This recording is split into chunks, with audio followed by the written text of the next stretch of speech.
Bonjour et bienvenue dans ce premier cours de compréhension de texte du programme Battre le Taj-Mahal. Aujourd'hui, on va parler de la typologie des textes et des questions dans ce sous-test de compréhension de texte. Ce cours fait partie du programme gratuit Battre le Taj-Mahal, comme je vous le disais, qui comporte une cinquantaine de cours dans les 6 sous-tests de l'épreuve, 6 tests blancs complets et corrigés en vidéo et des milliers d'exercices. Les liens pour télécharger le livre et le reste du programme sont sur notre site internet et sur la chaîne YouTube. Alors, compréhension de texte. Évidemment, ce cours sera plutôt succinct dans l'ensemble, parce que la meilleure façon de travailler en compréhension de texte, c'est à partir d'exemples. Et c'est plus en faisant des textes, et même qui viennent de plusieurs sources, qui viennent de mon ouvrage et d'autres, que vous allez voir les grands ressorts de l'épreuve. Mais on a quand même besoin de faire un petit point théorique avant de démarrer à travailler sur ce sous-test.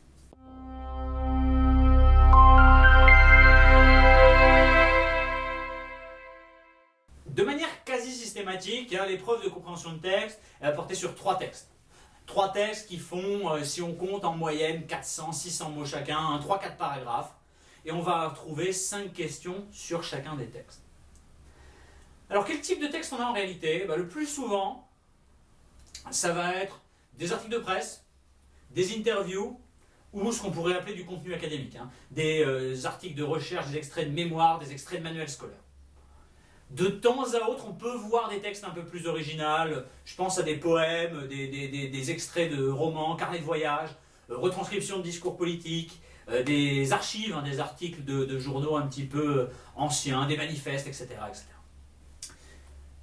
Si la source est très très variable, le sujet, quant à lui, est quasiment exclusivement autour du monde des affaires au sens large. Pour 2 textes sur 3. D'accord ? On va parler d'économie, on va parler de management, on va parler d'organisation internationale, des nouvelles tendances de consommation, de ce genre de choses. Et cette hégémonie-là, c'est encore plus vrai dans les interviews. C'est-à-dire que quasiment 90% des interviews qu'on trouve en conservation de texte, ça va être sur le monde des affaires. Et pareil, les articles de presse, on va être autour de 2 tiers. Donc si c'est le monde des affaires, quelle grande différence entre article et interview ? En général, dans les articles, ça va plutôt être l'actualité. Les nouvelles pratiques du management, l'évolution des équilibres économiques mondiaux, qu'est-ce qui se passe face à la crise, les nouvelles tendances de consommation, les enseignements qu'on peut tirer d'un succès entrepreneurial récent. Et les interviews, en général, ça va soit être un dirigeant de grande entreprise qui va aborder l'évolution de son entreprise justement dans un monde qui bouge, ou alors un expert qui va aborder un thème d'une manière plus globale, un expert qui va venir nous parler du pétrole, ou un expert qui va venir nous parler de la finance, de ce genre de sujet. Là où on va avoir un peu plus de diversité, c'est dans le contenu académique. Parfois, on a un contenu académique qui va nous parler de l'entreprise, ça va être des sciences sociales, des sciences politiques, des choses comme ça. Mais en règle générale, si on suit la structure un peu classique de l'épreuve, comme je vous disais, un des 3 textes, c'est un texte qui porte sur un tout autre sujet, sans lien apparent en tout cas avec le monde des affaires, par exemple la biologie, la musique, la philosophie, l'histoire ou n'importe quel autre thème. Et c'est souvent le contenu académique qui va être le support de ce contenu un petit peu différent. Un exemple de sujet vraiment type. Premier texte, c'est un article de presse et on nous parle des jeux vidéo qui transmettent aux collaborateurs les valeurs de l'entreprise. Donc on est complètement dans le thème, nouvelles pratiques dans le monde des affaires, parce que c'est quelque chose de plutôt récent, les valeurs, l'entreprise, le management, etc., etc. Deuxième texte, académique, pourquoi Pluton a perdu son statut de planète. Voilà quelque chose de totalement imprévisible, on peut tomber sur n'importe quel sujet, là on nous parle d'astronomie. Et enfin, troisième texte, une interview, Guillaume Pépi, président de la SNCF, qui nous dit la SNCF face aux nouvelles tendances de la mobilité. Donc un patron d'entreprise. Maintenant les questions. Les questions, on peut les séparer en 2 grands thèmes. Question de repérage et question d'analyse. Question de repérage ne porte pas tant sur la compréhension du texte, mais plutôt sur la recherche d'informations précises, qui soit vont être explicitement citées, soit vont demander un petit peu de réflexion parce qu'on va avoir des petits pièges. Est-ce que c'est nécessairement toujours ce genre de mots qui peuvent un peu nous piéger ? Mais en tout cas, leur réponse n'ouvrira jamais lieu à débat. Par exemple, on est sur un texte qui nous parle des compagnies pétrolières en 2015 et qui compare les supermajors historiques aux compagnies des pays émergents qui commencent à prendre de l'importance. Et on a une question qui nous dit quelle compagnie pétrolière possède la capitalisation boursière la plus élevée? Est-ce que c'est BP, Chevron, Exxon, Shell ou Total? Alors le texte ne dira pas forcément Exxon, compagnie possédant la capitalisation boursière la plus élevée. D'accord? Pourquoi? Pourquoi il ne nous dira pas forcément ça? Parce que ce serait vraiment simple. On va peut-être avoir une ou deux questions sur 15 qui vont être simples à ce point-là, mais les autres, il va quand même falloir un peu le déduire. On pourrait par exemple utiliser une paraphrase.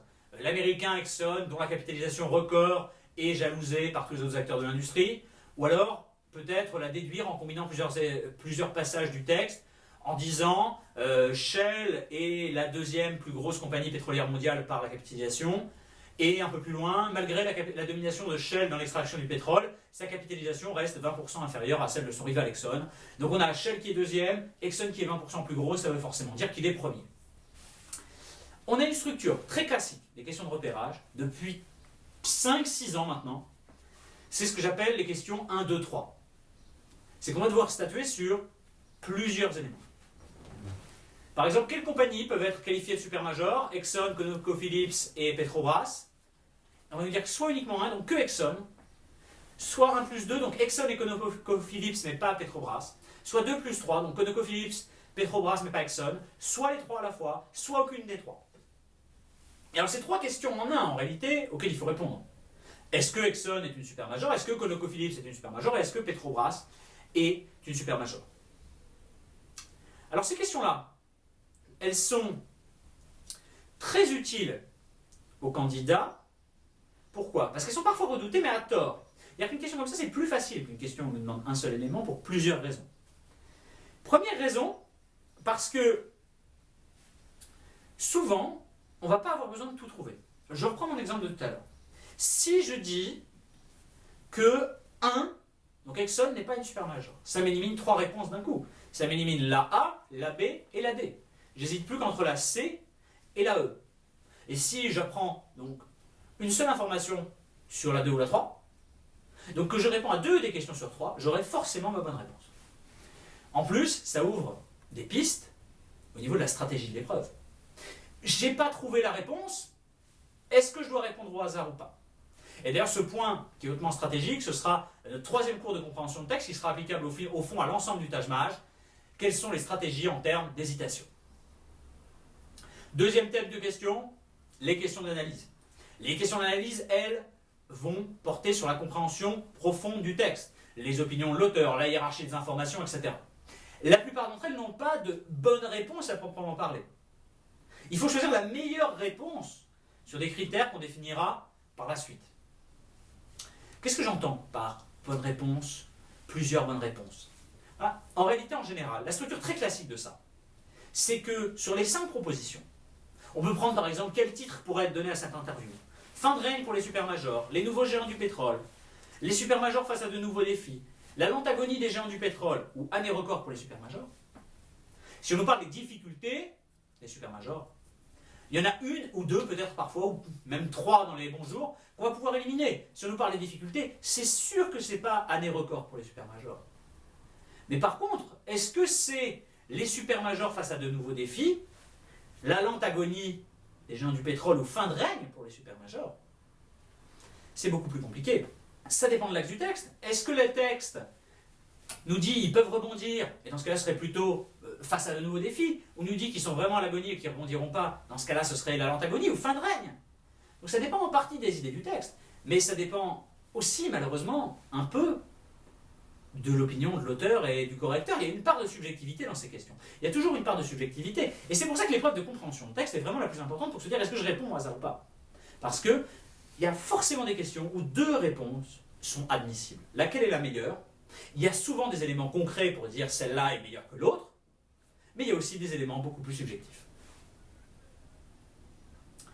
Et d'autres questions vont vraiment nous demander de se mettre justement à la place de l'auteur, de prendre ce point de vue subjectif.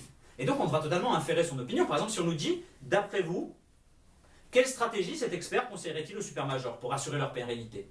Se diversifier, se reconvertir, racheter des compagnies nationales, financer des recherches pour trouver de nouveaux champs de pétrole, ou financer des recherches visant à rendre exploitable le pétrole. Si on nous dit d'après vous, a priori ce ne sera pas dit directement dans le texte. Il faudra inférer à partir de propos de l'auteur quelle stratégie il conseillerait. Donc se mettre totalement à sa place. Et enfin, on peut parler de questions qui vont nous demander plus d'inférer sur l'objectif du texte, hein, sa provenance, sa véracité ou sa neutralité. Dans quel type d'ouvrage pourrait-on le trouver? Comment pourrait-on qualifier ses propos? Pourquoi, à votre avis, ce journal a-t-il fait témoigner cet expert-là et pas un autre? Selon vous, quel comportement l'auteur de ce manifeste souhaite déclencher chez ses lecteurs? Merci d'avoir suivi ce cours. Dans le cours immédiatement suivant, dont le lien apparaît en bas de l'écran, on va maintenant voir comment traiter un texte et comment résoudre les principales questions de compréhension de texte. Si vous souhaitez un peu vous entraîner en compréhension de texte, vous avez évidemment plusieurs tests blancs qui sont là pour ça. Sur le site internet, vous avez le lien en bas de l'écran. Et pour aborder un peu les autres sous-tests, je pense notamment au calcul aux conditions minimales, vous pouvez nous retrouver sur le compte Facebook, Twitter ou la chaîne YouTube. Pareil, vous avez tous les liens qui sont en ce moment à l'écran. Merci d'avoir regardé cette vidéo et je vous dis à très vite pour le prochain cours.